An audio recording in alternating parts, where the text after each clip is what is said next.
Why isn't it working? Oh, here we go. Yay, we're finally recording. This is Kathy L. Murphy, the Pulpwood Queen. For a minute, everybody, we didn't think we were going to get on. It was taking so long to connect. But I'm here tonight with a author of our International Pulpwood Queens and Timber Guys book club that has been back with us when we were just the Pulpwood Queens of East Texas. That's how far back we go. This is R.J. Lee. I call him Robert. And it all started at my hair salon bookstore when we brought him in for, was this your very first book, Waltzing at the Piggly Wiggly? At the New York level, it was, yes. Yes, and we went through all your Piggly Wiggly books. In fact, you taught us how to waltz on the streets of, main streets of Jefferson, Texas. Isn't that right? And also to cha-cha. Cha-cha. You did the cha-cha. And we were just talking while we were waiting to get this recording going about how at the time Lainey, my daughter, was in high school and she was your dance partner. Yes, she was. And it's just been, she's been married since college now for 7 years and has an almost 21, we have an almost 21-year-old grandson. So it's been a while. We go a long way back and we've had wonderful memories with you, Robert. In fact, you're a former Timber Guy of the Year. Isn't that right? Yeah. We did a 50s themed girlfriend weekend convention and you came as the king. I did. You came as Thank you very much. Thank you very much. Yes, you did. And I remember Lainey went as Priscilla Presley in her wedding dress, and it was just priceless. We had a friend of mine, Josh Davis, who is does Elvis shows, so it was a lot of fun. And you had was it gold lame? Was it a gold lame suit? Yeah. Oh God, yes. It was awful. I had on a black wig. To give a little background, you have some dance background before you even became an author. Isn't that correct? Yeah. My mother was in partnership with another woman for a ballet, tap, and ballroom dance studio in my hometown of Natchez. And I didn't take ballet and I didn't take tap, but we all were required to take ballroom dancing in the 7th and 8th grade so we could be, proper little boys and girls. But I like dancing. I'm a pretty good dancer. And at the last girlfriend weekend, I think we got a pretty good workout on the dance floor. We being everybody, all of us authors. We never leave the dance floor once we start dancing. Everybody dances as a group. It's so much fun. We have this thing called the Great Big Ball of Hair Ball.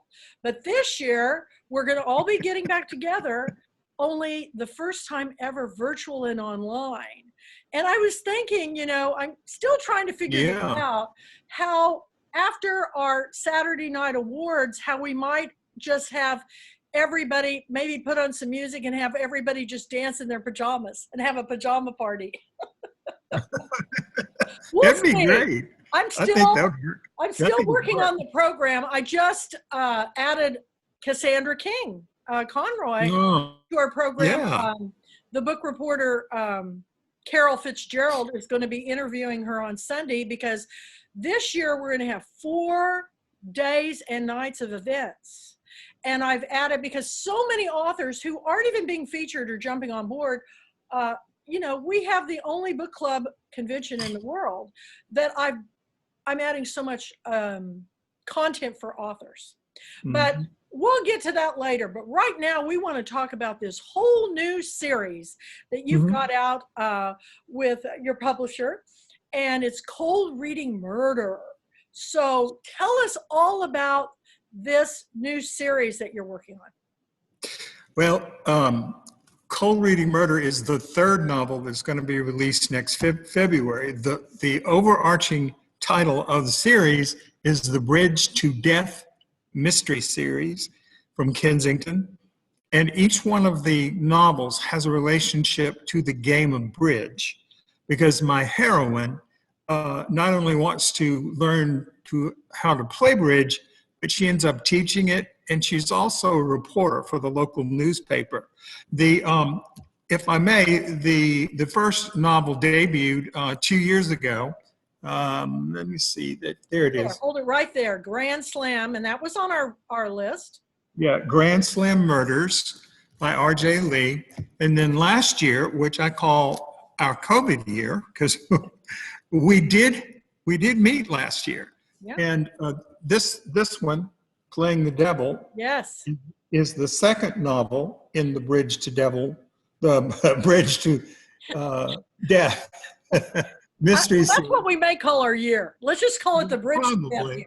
Probably, yes. And in each one of these novels, my heroine, who is a 20-something aspiring investigative reporter, whose father is the chief of police and whose boyfriend is a detective on the police force, has this kind of mind where she likes to solve puzzles.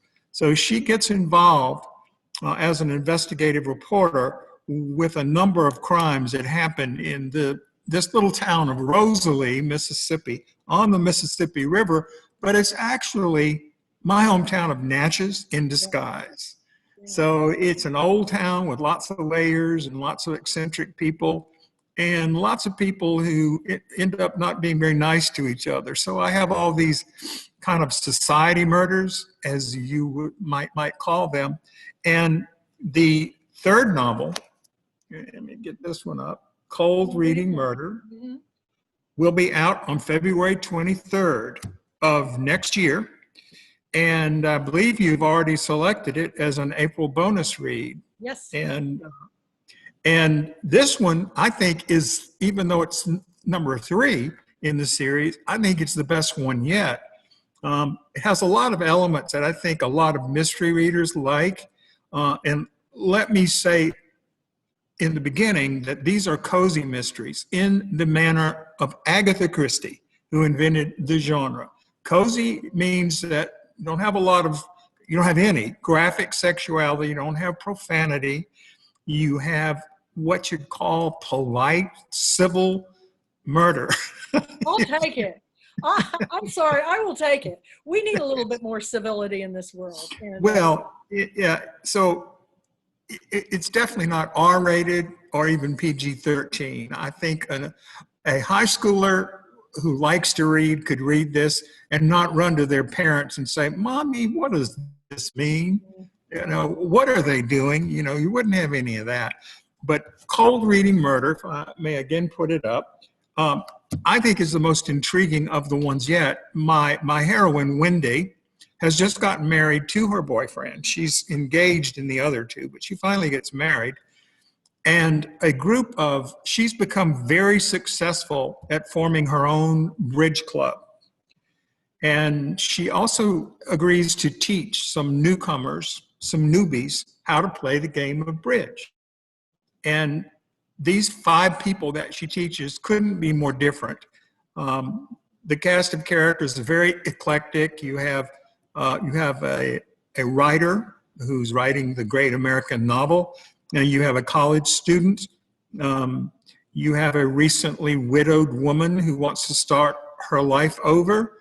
And you have a young man who delivers telegrams for the local party palooza outfit. And he's quite an interesting character. And his name, by the way, I have to share this because I think it's really funny. Writers get their ideas for characters and plots just from life. They pay attention to everything. Well, on one of my trips, I was going to Tallahassee, Florida for a book signing.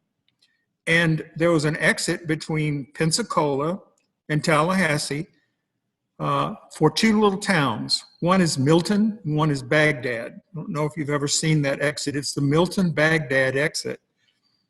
And I said, boy, that'd be a great name for a character. So the singing telegram guy is named Milton Baghdad. That's great. And more than that, he's actually, the impetus for that character also came from the fact that when I was living in New Orleans, when I was much younger, one summer I delivered singing telegrams for a company in New York. And I had all sorts of interesting adventures. And so that character kind of reflected that crazy summer in my life. But to get back to the plot of Cold Reading Murder, my heroine, Wendy, is teaching 5 newbies bridge. And I forgot to mention that one of the 5 newbies is also a psychic or a fortune teller or a mind reader. Yeah, whatever you want to call her. She's going to put out her shingle. And her name is Aurelia Spangler. She has come from Nebraska to Rosalie. Kansas? No, almost from Kansas, almost, not quite. But anyway, she is going to put out her shingle and tell people's fortunes or read their minds or whatever. And she's rented a haunted house in Rosalie on what is called the High Bluff. This is a house with a spooky reputation, and she thinks that will only enhance her career. She also wants to learn how to play bridge because she thinks that will give her an entree into the sort of society or social people that would want to take advantage of her services. And so these 5 bridge players begin taking lessons from our heroine, Wendy. And as a result of that first lesson, she also agrees to give the other newbies, including a free cold reading of their future, what's going to happen to them. Oh my. And that's where you get the cold reading, because she gives them each a free cold reading. And the readings are very, very accurate. She hits the nail on the head, and everybody's convinced that she's the real thing. However, and this is about as much as a spoiler as I want to do. Sure. 2 days. No, I want to drop too many hints. Okay. Aurelia is found 2 days later, slumped over her little cold reading room table with a suicide note and a lot of cocaine traces around her. So she has apparently committed suicide via a cocaine overdose, but Wendy is not buying it. Her investigative reporter instincts rise to the forefront because she had worked with Aurelia on planning the first bridge lesson, which took place at the haunted house. And she said Aurelia was very excited about coming to Rosalie. There's no reason for her to have committed suicide. It doesn't make any sense. Right. She thinks it was a setup and a murder. And she has to try to convince her police chief father and her boyfriend that they should not take the suicide note as a legitimate thing, even though it's in her handwriting. They do determine that it's in her handwriting. So the rest of the plot is involved with unraveling the whereabouts of the other newbies, bridge newbies. Where were they the day she was murdered? And it turns out that several of them came to visit her for reasons known or unknown. And the plot thickens, and our singing telegram young man comes under suspect. Every one of them comes under suspicion. Every one of them comes under suspicion until Wendy figures it out. So it's a very complex plot, and I love the part about the singing telegram. And I don't know if any of your readers are familiar or have Sirius XM radio. Some of them probably do. I have it to ride around the country on my book tours and to listen to, especially music. And I'm a big Broadway show tune fanatic. I love Broadway. I love me too. Singing. I love acting. I love all of that stuff. And my character, Milton Baghdad, listens to the Sirius XM Broadway channel all the time while he delivers his singing telegram. And some of the people who listen to that channel may know that one of the stars of that channel is Seth Rudetsky. He's a Broadway actor, singer, and so forth. And I actually worked out a scene where he's introducing Kelly O'Hara singing "A Wonderful Guy from South Pacific" while my character drives to deliver a singing telegram. So we've actually sent a copy of Cold Reading Murder to Seth Rudetsky. Cool. Isn't that nice? And our release date is February 23rd, so we're hoping around release date he'll mention that he figures into the plot of Cold Reading Murder. So that's great. So anyway, I've been talking quite a bit. Do you have some questions? Well, no, I just want to say that it's always a thrill. I know I've had people work me in as characters in books. I know Charles Martin worked me in as a character called Peaches in his book about this Texas Ranger. And I was like, I mean, I didn't even get any warning.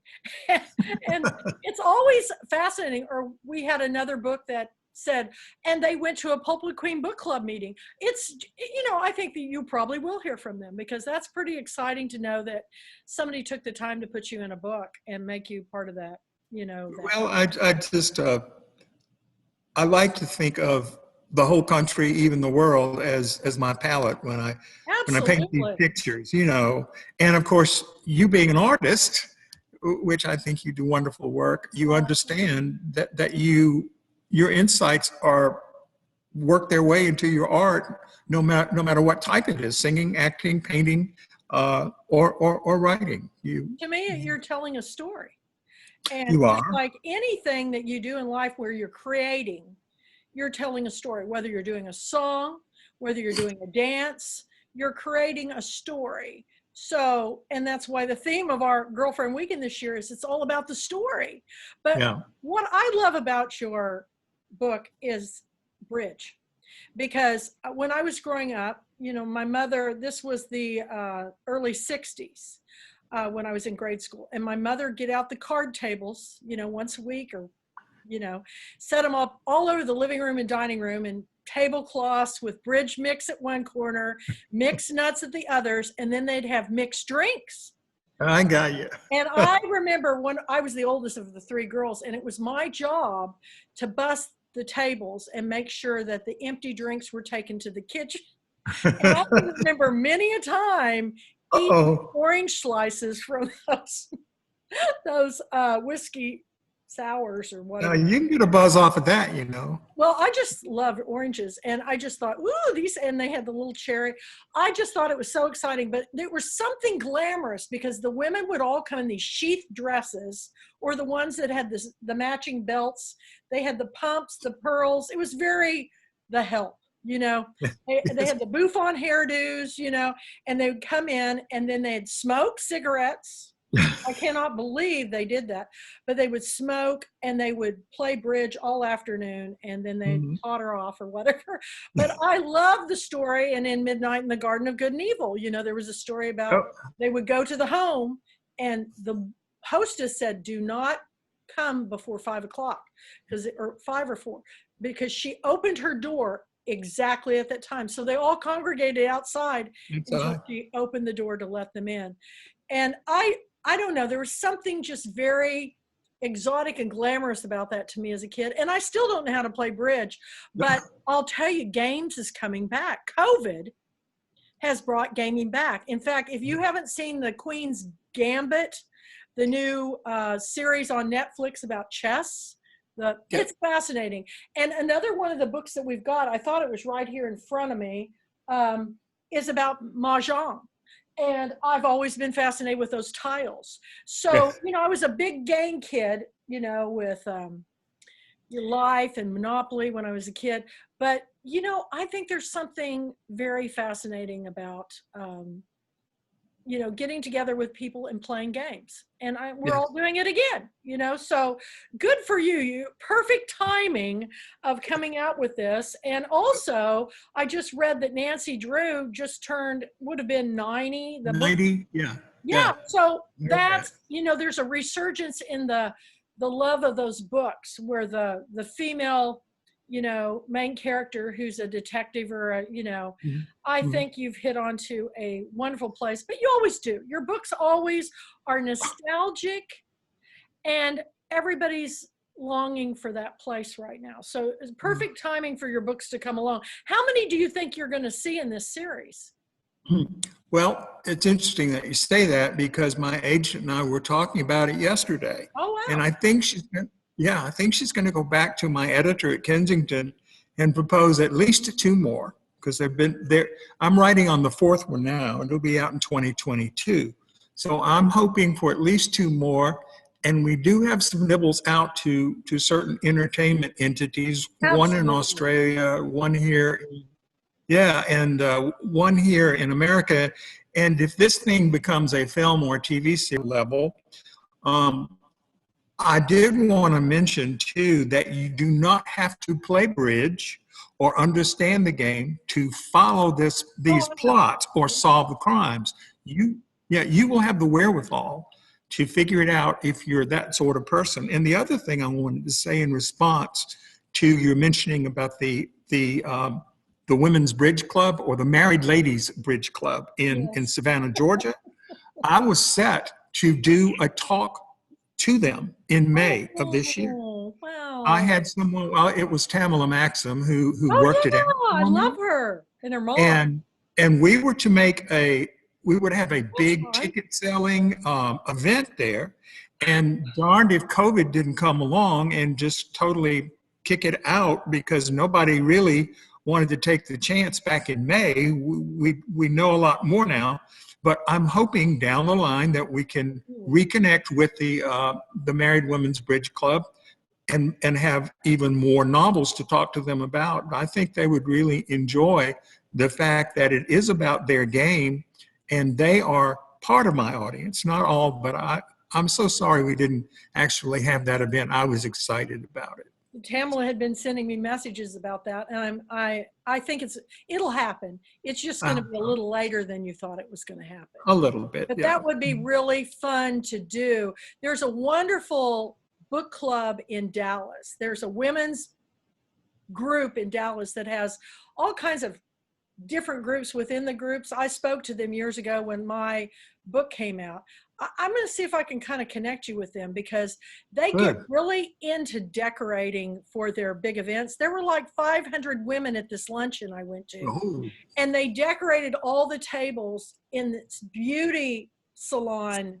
When I came in, there was a table with a woman in a dryer chair, and she had the roller. They had mannequins, and then all the tables had centerpieces with rollers on sticks and combs, and that would be a great group. That sounds fantastic. I would love to do that. This is like all the Highland Park area women that play bridge, and there's still people that my friend from back home still plays bridge out at the country club. Well, did before all of this.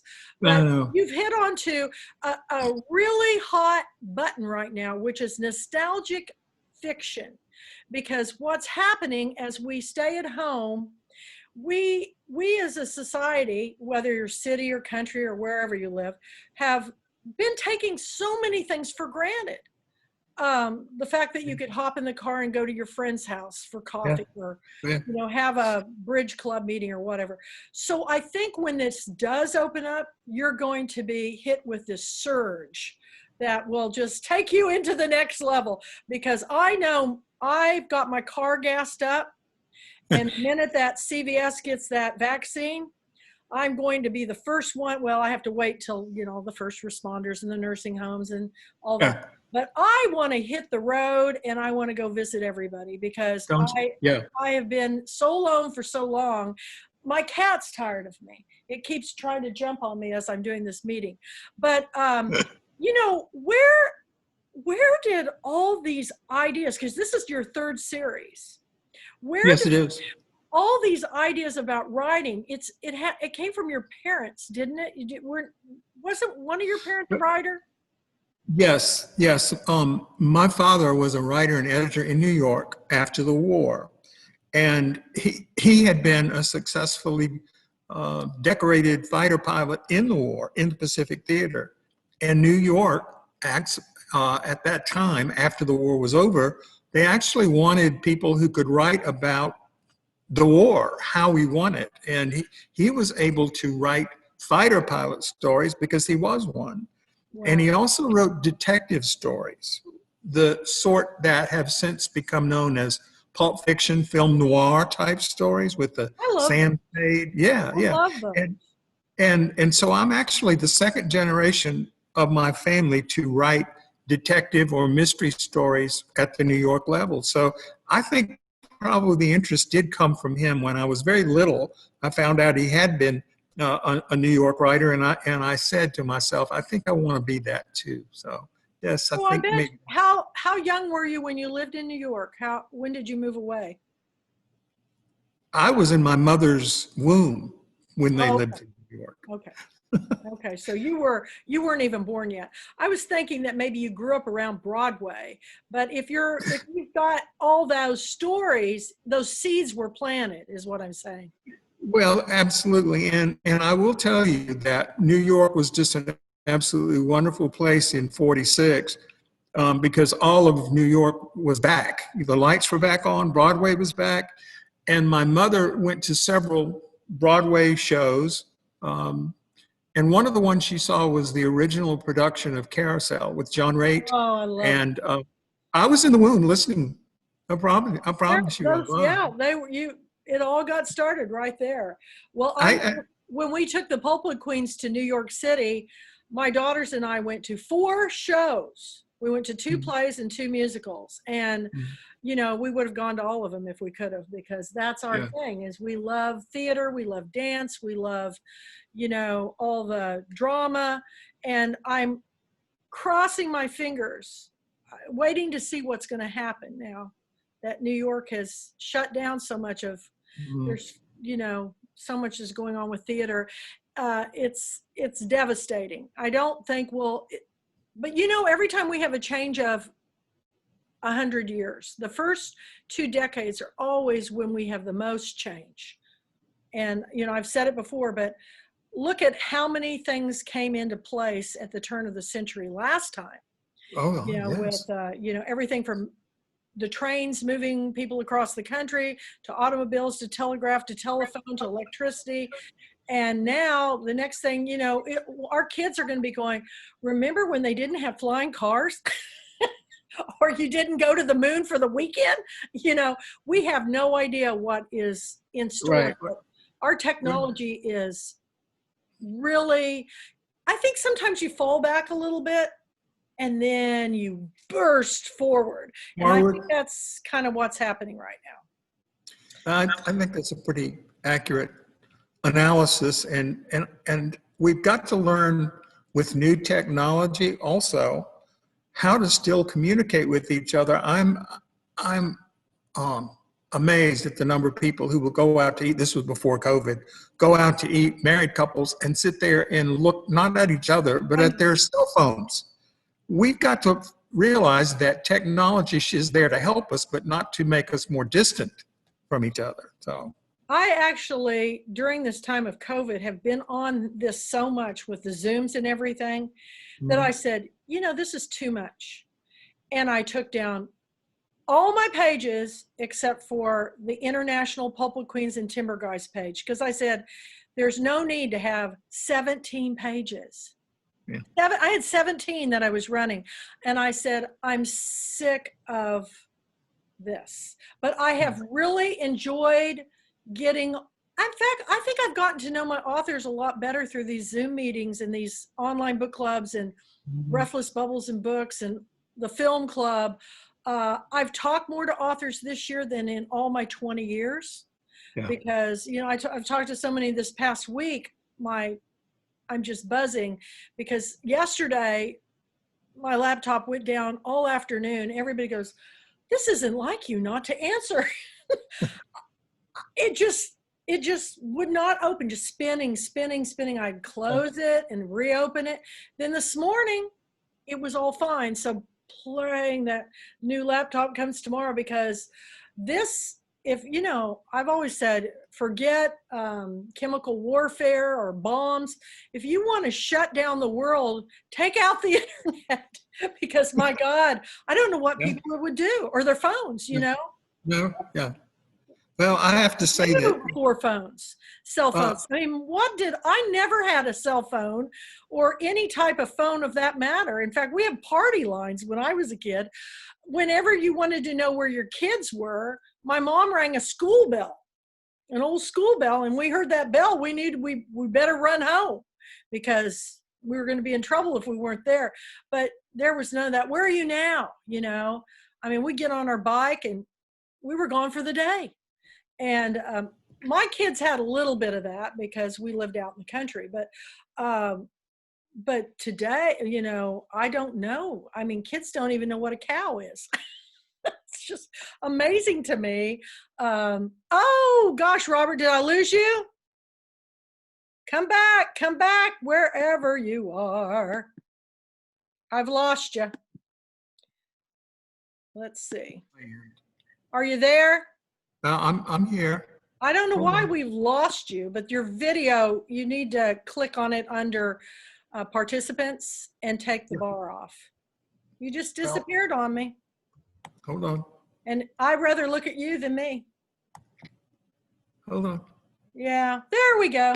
Well, it happens. You know, it's been a strange week. So I'm really excited about this book, and I'm excited about having you on Girlfriend Weekend. This is my first time I've ever done a virtual event. So I'm going to be running it right here in my pajamas. And I've got some people coming in that are going to help me kind of keep up with stuff. But we're not going to do it like we've normally done it, Robert. We're just going to, I'll introduce you and then just let you talk, because I don't want to take up any time. We have so many authors that you can waste a lot of time just busy talk. So I just going to say, and now RJ Lee with Cold Reading Murders. And you begin. And that way we can spend all the time. Thank you. And then if anybody has questions, what's the best way to get in touch with you? Your Facebook page or email or both? Yeah. Either. So we'll make both available. Okay. And how would they, if they have any questions tonight after seeing this on YouTube, what's the best way to reach you?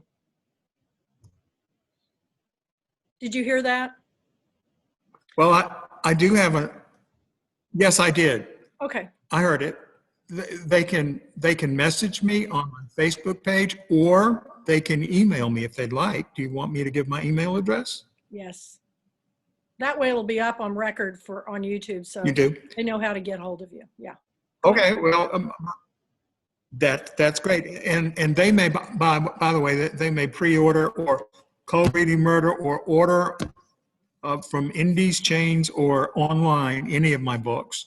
My email address is all lowercase, one word, RJKUEHNLE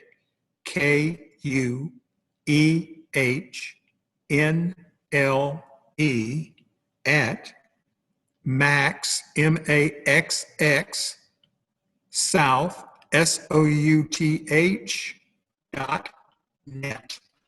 Perfect. Okay. That's a horrible email address, I realize. But and what's your how do they get you on Facebook, social media?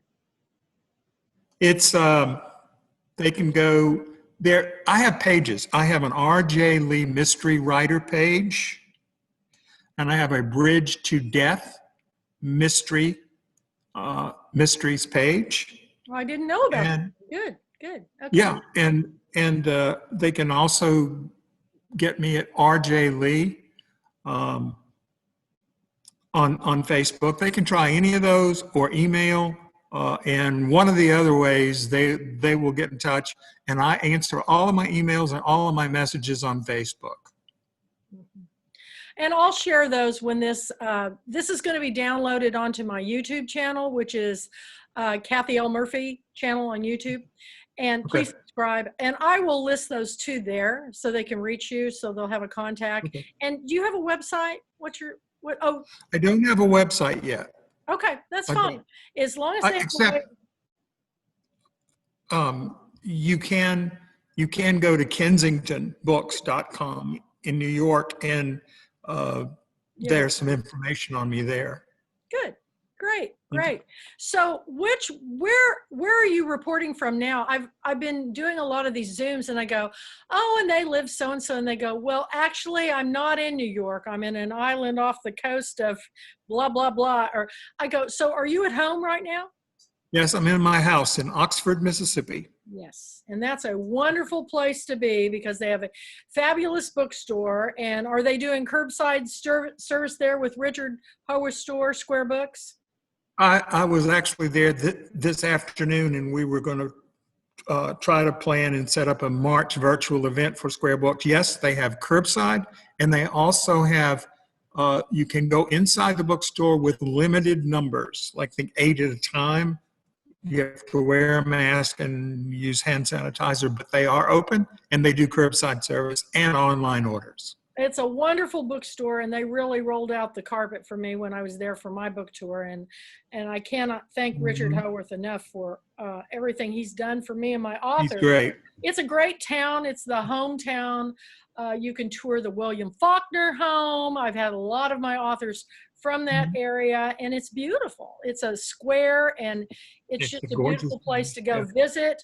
Let's hope and pray that this is sooner rather than later on the vaccine. And but Natchez, Mississippi is where you were. That's my hometown. That's where I grew up. And that is quite the story town.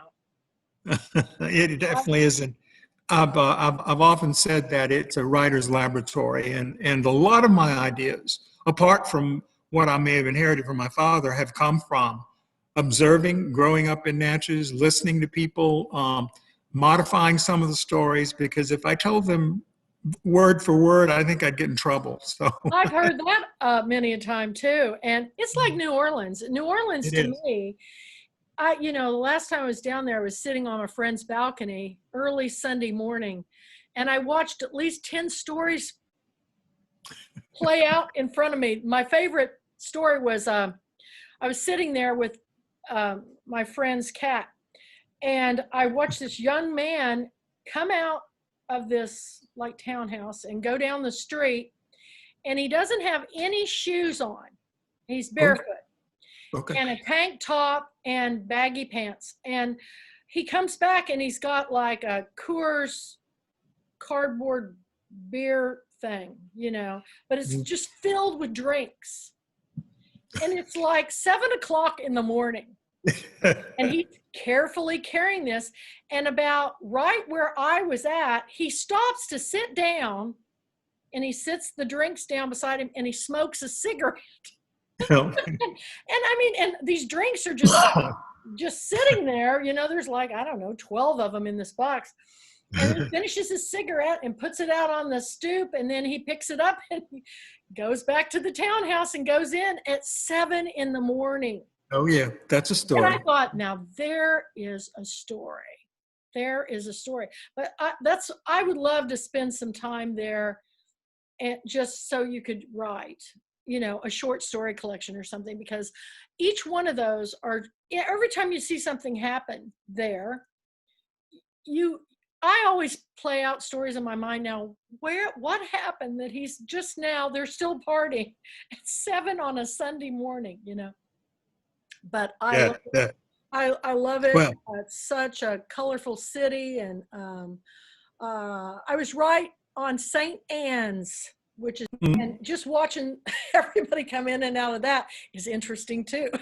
So I was just taking notes, but I love to watch the stories that play out in different places. New Orleans is one of my favorite places. Natchez is so mysterious because they've got that bank, that high cliff bank above the river, and that's where all the prostitution, the famous madam had the house that was so lovely, and they did a documentary about it. And then they've got the boats, they've got the boats. Right. And the beautiful homes. The homes are. It was founded actually 2 years before New Orleans, 1716. And actually, this is something that might be of interest. Viking Cruise Line is going to start their cruise ships coming to Natchez in, I think, about a year and a half to 2 years, and they're redoing some docks down there to accommodate them. Kidding? You're talking about coming up the Mississippi? Up and down, yeah. And Natchez is going to be one of their regular stops.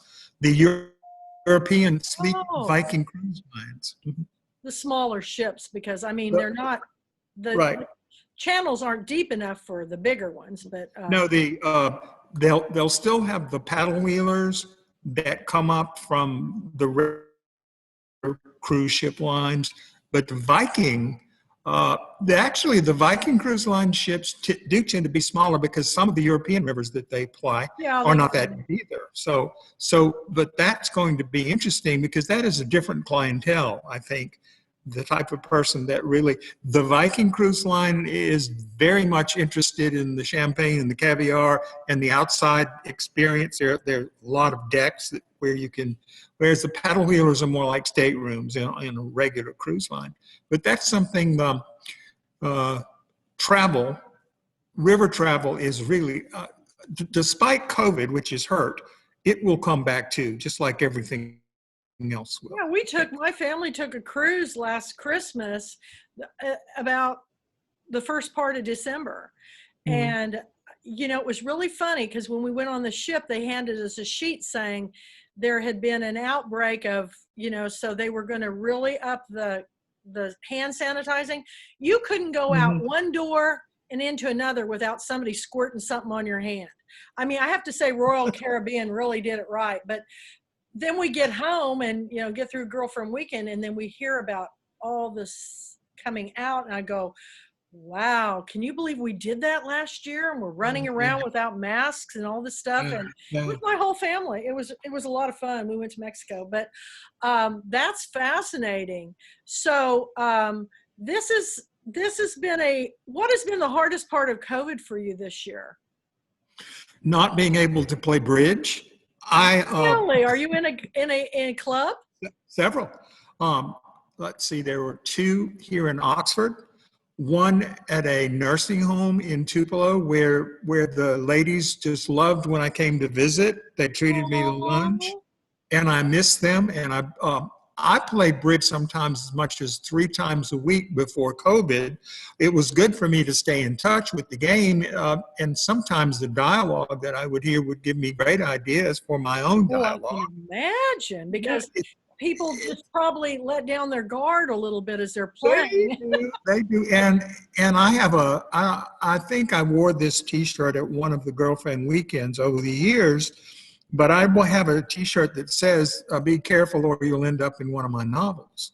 And I'm always listening, and I'm always watching, because you actually need to get out of the house if you're a writer and see different venues, see different places, because it gives you better ideas for different scenes or different settings. And you never need to forget that you're creating a brand new universe for people. You want them to go into it, get lost, and want to stay there. And that's when they say, how many more are you going to write? That's what you want to hear.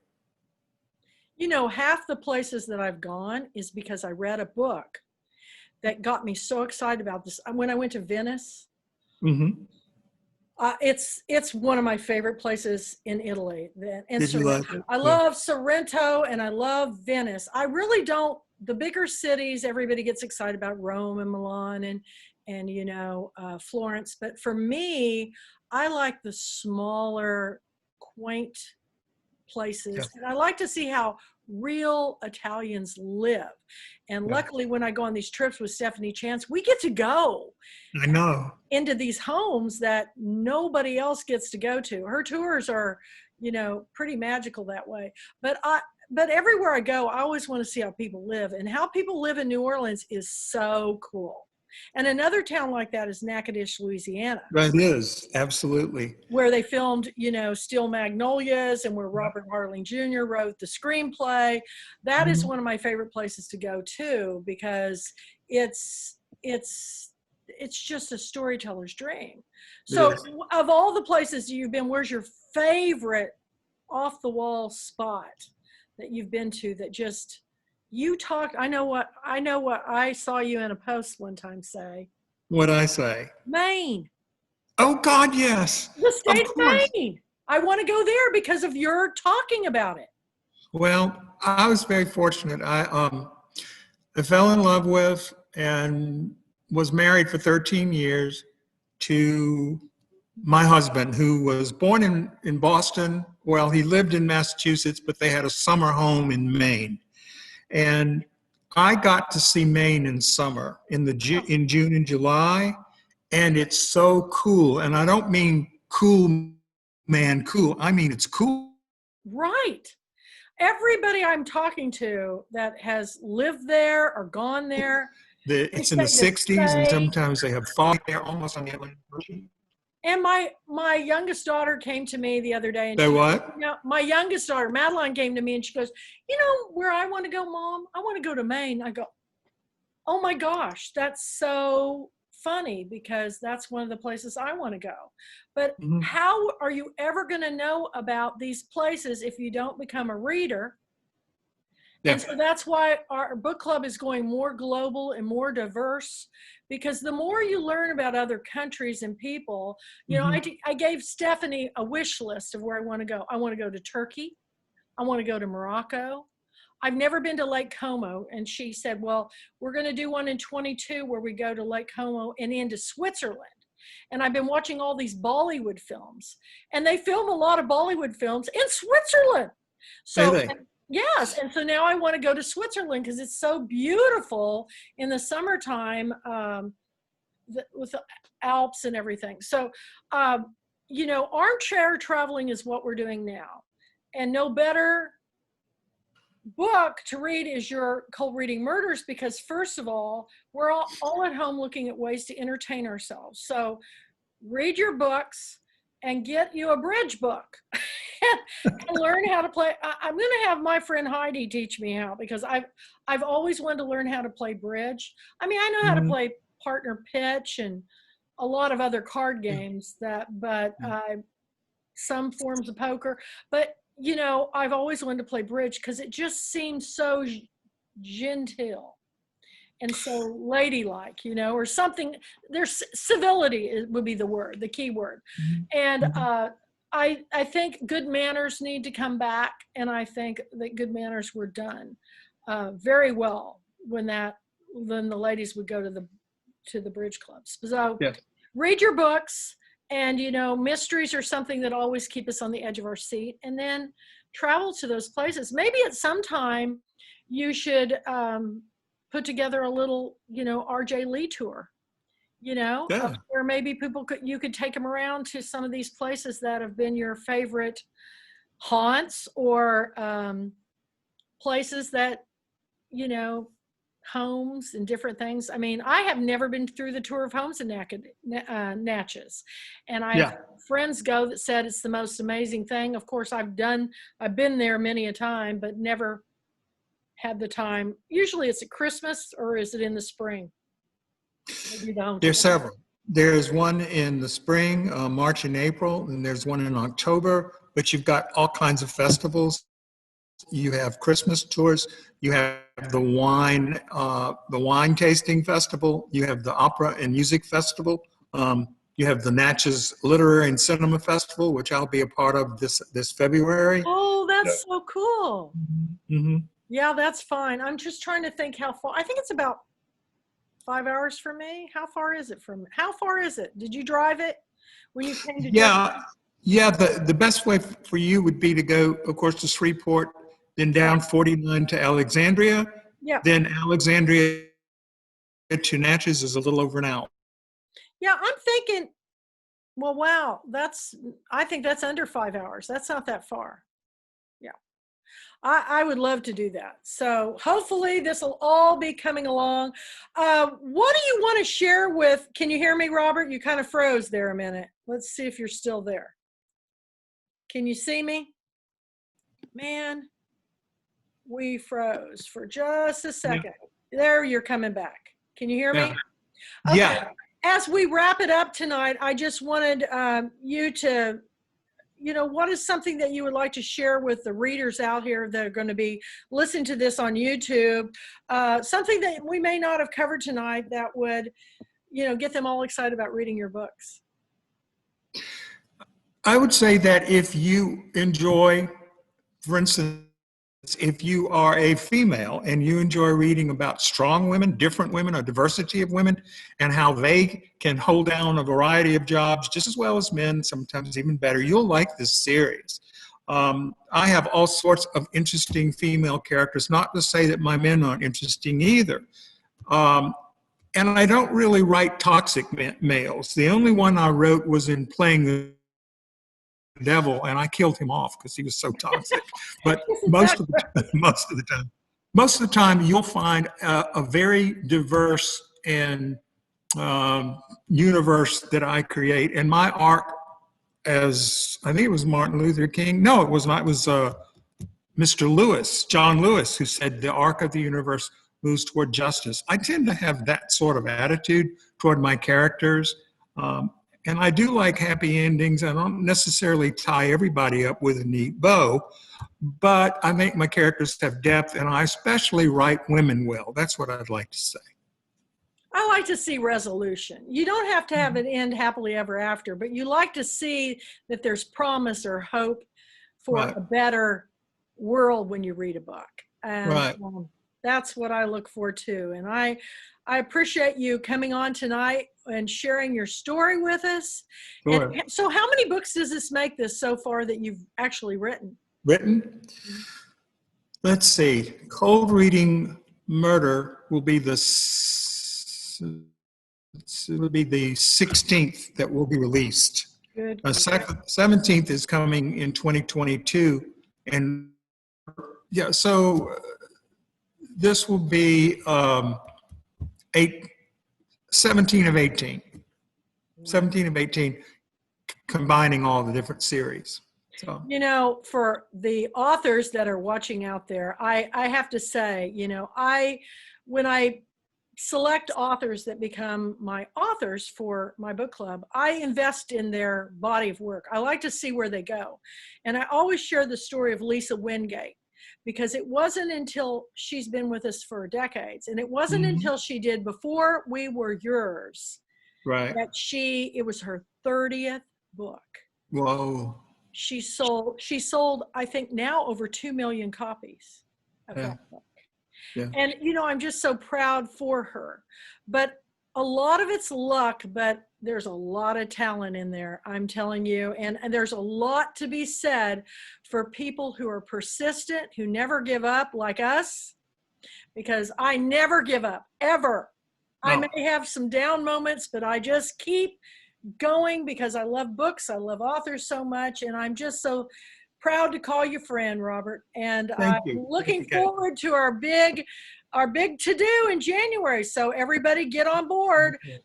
Get your membership today at www.thepulpwoodqueens.com. And it's $199 for 4 days and 4 nights. Over 50 authors, presenters, moderators, and special guests, workshops. We have something for everybody. January 14th through the 17th. And it's all at home in your jammies. And if you sign up, you'll be able to watch them later on YouTube. So if you miss something to get a sandwich, you can always come back and watch it. But we really want everybody to do this to support you and all of our authors, because never has there been a tougher time to have a book come out than during the COVID-19. And also to support our independent bookstore. Sherry Staunch, owner of Main Street Reads, is going to provide all the books for the authors. And if you'll send her some signed book plates when your book comes out, she will mail them out to people and give them a 10% discount. So mainstreetreads.com, and go to YouTube and type in Kathy L. Murphy channel. And I've got over 60 videos there now. This is 60 something for yours that will go up either later tonight or in the morning, depending upon how the internet's working. So I just can't thank you enough, Robert, for taking time out of your busy schedule, working on your books, and just thank you so much for all your support and bringing us the best entertainment in the world, which is reading. Thank you. I'm so happy to be part of the Pulpwood Queen Book Club and Timber Guys. Well, one day my grandson will be saying, I remember when I was a little boy and Robert had written his 17th book. And now he's written 50, you know. Oh, So yes. you never know. You're a generational read in our family. So thank you again. Have a wonderful weekend. Stay safe and merry through the holidays. And we'll see you in January. Bye for now, Robert. Thank you so much. I can't wait. Bye-bye. I can't either. You just have a very Merry Christmas. Bye-bye. You too. Bye-bye.